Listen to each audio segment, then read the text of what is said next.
मुनि अष्टावक्र राजा जनक को आगे समझाते हैं।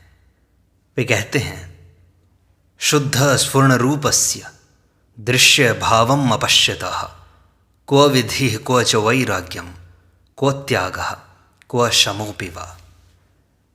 दृश्य भाव को नहीं देखते हुए शुद्ध आत्मा का अनुभव करने वाले ज्ञानी को विधि कहाँ है और वैराग्य कहाँ है, कहाँ त्याग है और कहाँ शांति है। परमात्मा का कोई कारण नहीं है, वही सबका कारण है। उसे किसी ने बनाया नहीं, वही सबको बनाने वाला है। वह मूलभूत है।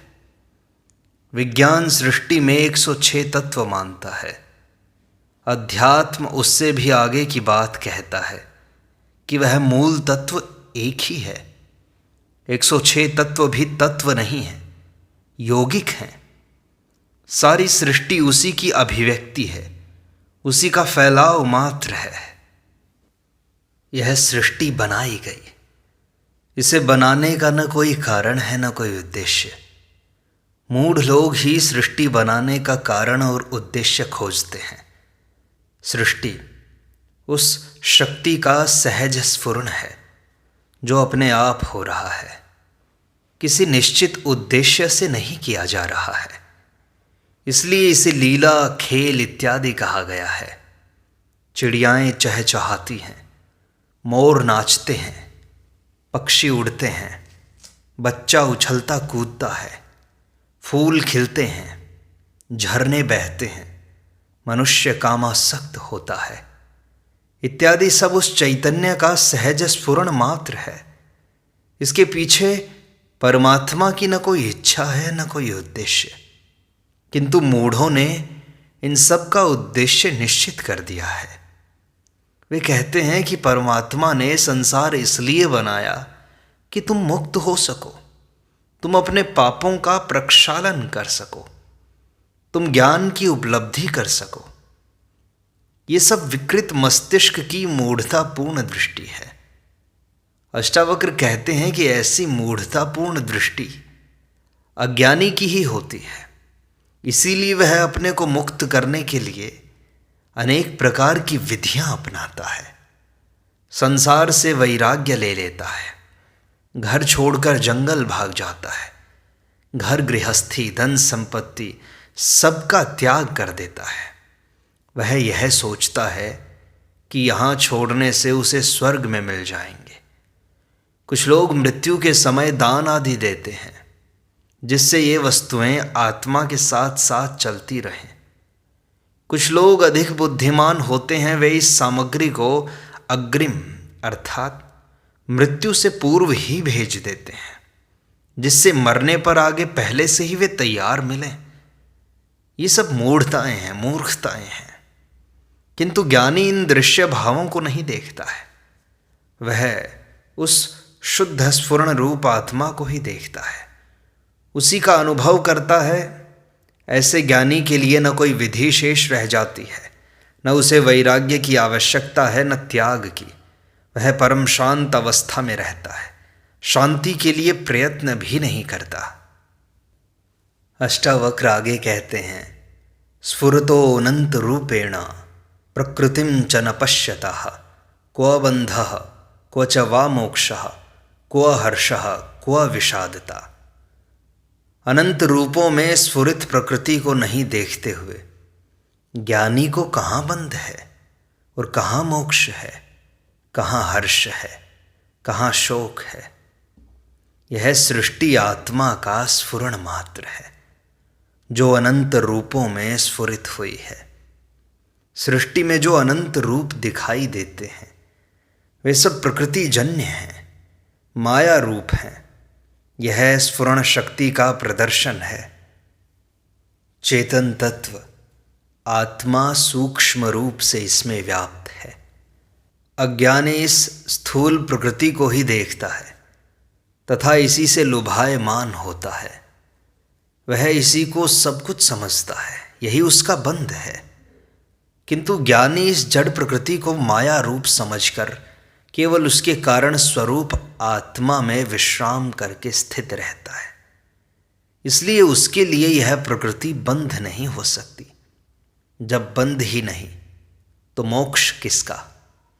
अतः ज्ञानी बंध और मोक्ष की कल्पना भी नहीं करता। सारे हर्ष और शोक प्रकृतिजन्य हैं, द्वंद्व के कारण हैं, स्वयं को मन और शरीर समझने के कारण हैं। चेतना को उपलब्ध हुए ज्ञानी को न हर्ष है न शोक। यह परमानंद की स्थिति है जिसमें वह स्थित रहता है। अष्टावक्र आगे कहते हैं, बुद्धि पर्यंत संसारे माया मात्रम विवर्तते, निर्ममो निरहंकारो निष्कामः शोभते बुधः। बुद्धि पर्यंत संसार में जहाँ माया ही माया भासती है, वहाँ ममता रहित, अहंकार रहित और कामना रहित ज्ञानी ही शोभता है। संसार में क्या है? मोह है, ममता है, राग है, द्वेष है, ईर्ष्या है, घृणा है, प्रेम है, कामना है, तृष्णा है, अहंकार, काम, लोभ है इत्यादि। यही तो सब कुछ है। इसी का नाम है संसार। किंतु यह सब इस प्रकृति जन्य सृष्टि को सत्य मानने के कारण है, जो भ्रम है, माया है। इसी अज्ञान के कारण जीव विभिन्न कष्टों को झेलता है। बुद्धि से भी विचार पैदा होते हैं, यह भी मन को संतुष्ट करने के लिए ही कार्य करती है तथा अच्छे बुरे सद असद का भेद करती है। यह मन की ही चाटुकार सेवक है। अतः अष्टावक्र कहते हैं कि बुद्धि पर्यंत संसार में माया ही माया है। इसमें सत्य कहीं भी नहीं है। सत्य है केवल आत्मा। जिस ज्ञानी ने आत्मा को जान लिया वह ममता रहित, अहंकार रहित एवं कामना रहित हो जाता है। यह क्षुद्र वासनामय जगत फिर उसे प्रभावित नहीं कर सकता। ऐसा ज्ञानी ही शोभता है। अज्ञानी इस प्रकृति जन्य सृष्टि में क्षुद्र ममता, अहंकार एवं कामना में ही जीता है। इसीलिए ऐसा क्षुद्राशय शोभा नहीं देता। अक्षयम गतसंतापम आत्मानं पश्यतो मुनेः, क्व विद्या क्व च वा विश्वम क्व देहोहम ममेति वा। अष्टावक्र कहते हैं, अविनाशी और संताप रहित आत्मा को देखने वाले मुनि को कहाँ विद्या और कहाँ विश्व, कहाँ देह और कहाँ अहमता ममता है। अज्ञानियों के अनेक मत होते हैं, अनेक विचार, अनेक धारणाएं होती हैं। उनके मत सत्य पर नहीं, दुराग्रह पर आधारित होते हैं। वे सत्य जानना नहीं चाहते, बल्कि जिसे वे मानते हैं उसी को सत्य सिद्ध करना चाहते हैं। इसी से फैलती है सांप्रदायिकता, विरोध, वैमनस्य, हिंसा, घृणा इत्यादि। किंतु ज्ञानी सत्य को जानता है, वह दुराग्रही नहीं होता। इसीलिए सभी ज्ञानी एक ही मत के होते हैं। ऐसे ज्ञानी कहते हैं कि परमात्मा तुमसे भिन्न नहीं है। वह कहीं आकाश में बैठा शासन नहीं कर रहा है। न वह स्वर्ग में है, न मंदिर में, न मस्जिद में, न गिरजाघर में। वह बाहर भी नहीं जो ढूंढने से मिल जाए। वह कोई पदार्थ भी नहीं है कि आंखों से देख लो। ऐसी समस्त धारणाएं बचकानी हैं, मूर्खतापूर्ण हैं। जिसे आत्मज्ञान नहीं हुआ, जो मानसिक धरातल से ऊपर नहीं उठे, वे ही ऐसे परमात्मा की बातें कहते हैं। किंतु जिसे आत्मानुभूति हुई है, वे कहते हैं कि यह परमात्मा ऊर्जा का सागर है। समस्त सृष्टि इसी ऊर्जा की अभिव्यक्ति मात्र है। सब इसी ऊर्जा का खेल है। शरीरस्थ आत्मा वही ऊर्जा है जिसे परमात्मा कहा जाता है। इससे भिन्न कोई परमात्मा नहीं है। जिस ज्ञानी ने इस अविनाशी संताप रहित आत्मा को जान लिया, उसने सब कुछ जान लिया, सब कुछ पा लिया। उसके लिए फिर विद्या तथा अविद्या, ज्ञान तथा संसार, देह तथा अहमता ममता, इत्यादि के लिए कोई स्थान नहीं है। ये सब अज्ञान जनित हैं, जो अज्ञानी को ही प्रभावित करते हैं। ज्ञानी केवल आत्मा को जानने वाला होता है, जिससे अज्ञान जनित ये सारी भ्रांतियां मिट जाती हैं।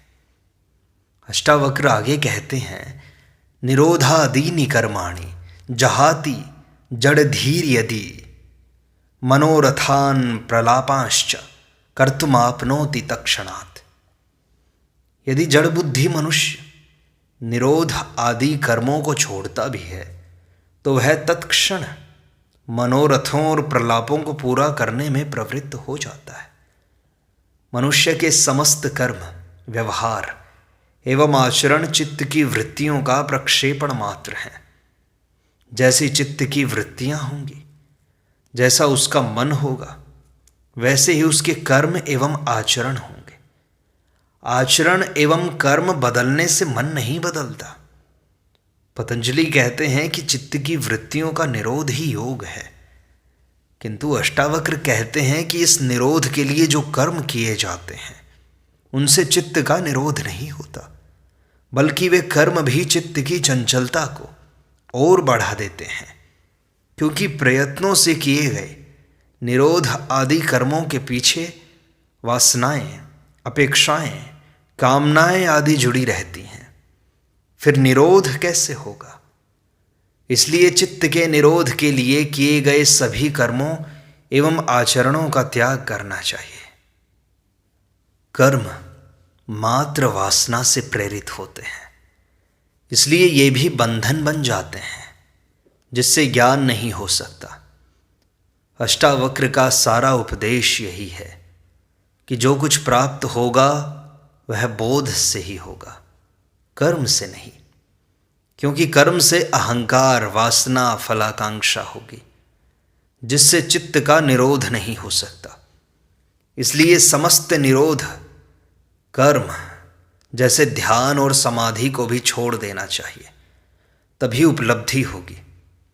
किंतु यदि कोई मूढ़ या जड़ बुद्धि मनुष्य इन कर्मों को छोड़ता भी है तो भी उसके भीतर मनोरथ होते हैं, आकांक्षाएं, वासनाएं होती हैं, अहंकार होता है, जिनको पूरा करने में वह प्रवृत्त हो जाता है, जिससे वह आत्मज्ञान से वंचित ही रहता है। इसका सार यही है कि चित्त की पूर्ण शांत अवस्था में ही आत्मज्ञान संभव है। निरोध आदि कर्मों को करने या उन्हें उद्देश्य पूर्ति हेतु त्यागने से नहीं होता। आचरण एवं कर्मों को करना या छोड़ना महत्वपूर्ण नहीं है, महत्वपूर्ण है मूढ़ता को छोड़ना, अज्ञान अथवा भ्रांति को छोड़ना। अष्टावक्र आगे कहते हैं, मंदः श्रुत्वापि तद्वस्तु न जहाति विमूढ़ताम निर्विकल्पा बहिर्यत्नाद अंतर विषय लालसः। मंद बुद्धि उस तत्व को सुनकर भी मूढ़ता को नहीं छोड़ता है। वह बाह्य प्रयत्न में निर्विकल्प होकर मन में विषयों की लालसा वाला होता है। मनुष्य में अनेक प्रकार की मूढ़ताएं हैं। अहंकार, वासना, कामना, फलाकांक्षा आदि मूढ़ताएं ही हैं। इनके रहते जो भी कर्म, आचरण एवं व्यवहार आदि होंगे सभी मूढ़तापूर्ण होंगे। जनक निर्मल चित्त वाले होने से ही अष्टावक्र का आत्मज्ञान का उपदेश ग्रहण कर पाते हैं। वे केवल सुनकर ही आत्मज्ञान को उपलब्ध हो गए। किंतु जो मंद बुद्धि वाले हैं वे ऐसा तत्वज्ञान सुनकर भी भीतर अहंकार, कामना, वासना, इच्छाएं आदि को नहीं छोड़ते, जिससे वे आत्मज्ञान से वंचित ही रहते हैं। ऐसा मूढ़ बाह्य प्रयत्नों में निर्विकल्प चाहे हो जाए, चाहे वह ज्ञानी की भांति सारे कर्म करने लग जाए, वासना, अहंकार, कामना आदि को त्यागने के सारे नाटक कर ले, तो भी वह मन में विषयों की लालसा वाला ही होता है, क्योंकि मंद बुद्धि है। मंद बुद्धि वाले आचरण को ग्रहण और त्याग से ही समझ सकते हैं, भीतर के मूढ़ तत्व को वे नहीं समझ सकते, इसलिए वे कभी उपलब्ध नहीं हो सकते।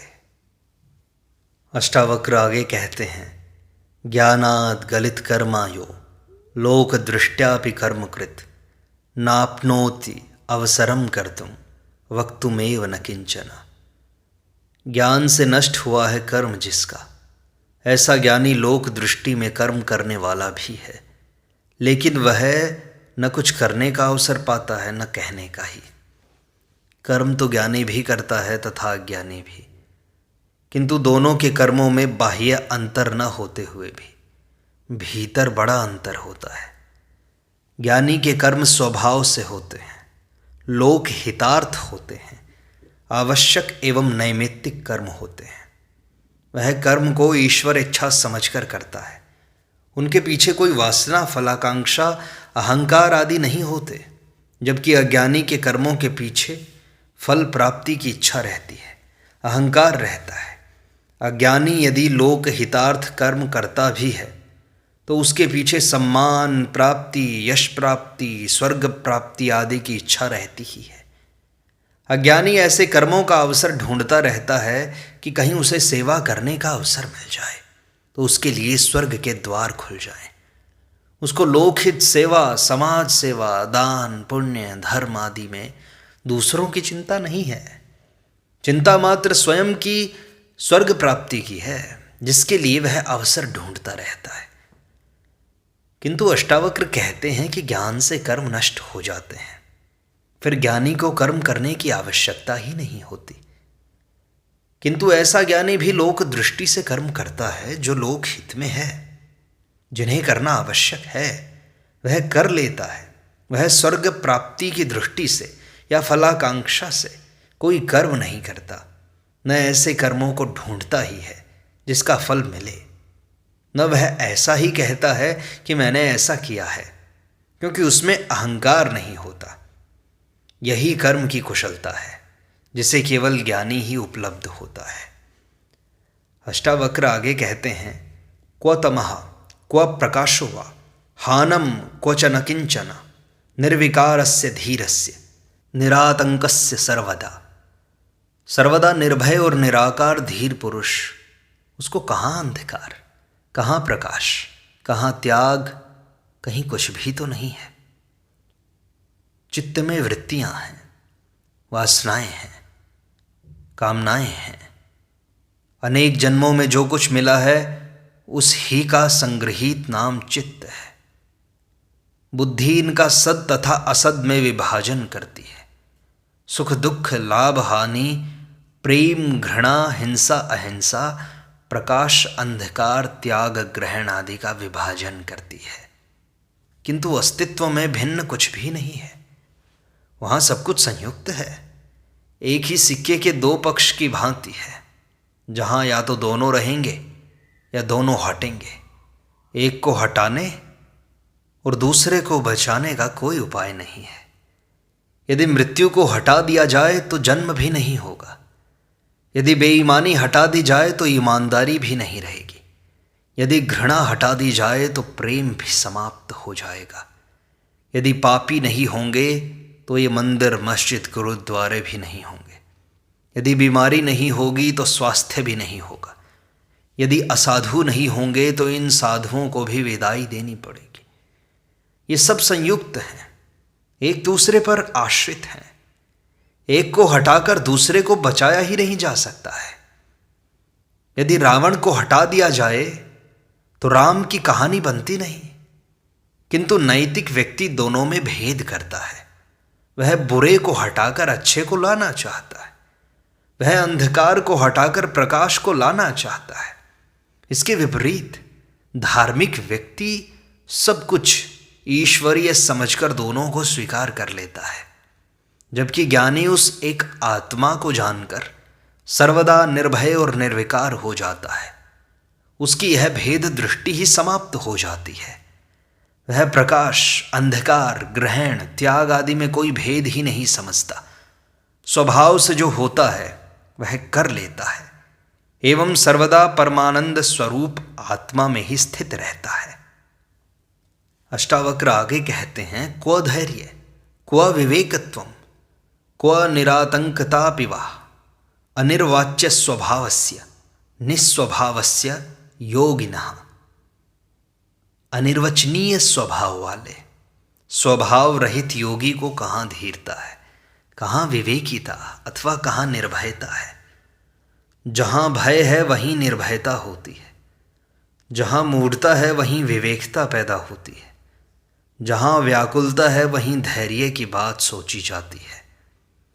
किंतु योगी जिसने उस परम रस को जान लिया, सदा उसी में निमग्न रहता है, उसका स्वभाव अनिर्वचनीय हो जाता है, सभी द्वंद्वों से पार एक रस हो जाता है, उसका वर्णन नहीं किया जा सकता। वह न सिद्धांतों में जीता है, न किसी मान्यताओं और परंपराओं में, ना ही वह रूढ़ियों में जीता है, न आदतों में। उसके लिए यह कहना ही कठिन हो जाता है कि वह किस स्वभाव वाला है, क्योंकि वह स्वभाव से रहित होता है। वह अपना कोई स्वभाव, कोई आदत बनाता ही नहीं। वह आत्मा के स्वभाव के अनुकूल चलता है, जिसे संसारी नहीं जान सकते। अज्ञानी ही नियम, संयम, मर्यादा, अनुशासन, सिद्धांत, कर्तव्य, विवेक आदि में बंध कर जीता है। ज्ञानी पूर्ण स्वतंत्रता का उपयोग करता है। वह इन क्षुद्र बंधनों से सदा मुक्त रहकर व्यवहार करता है, जिसे पहचानना कठिन होता है। इस प्रकार अष्टावक्र गीता की सरल व्याख्या का यह भाग यहीं संपूर्णता को प्राप्त होता है। शेष अगले अंक में।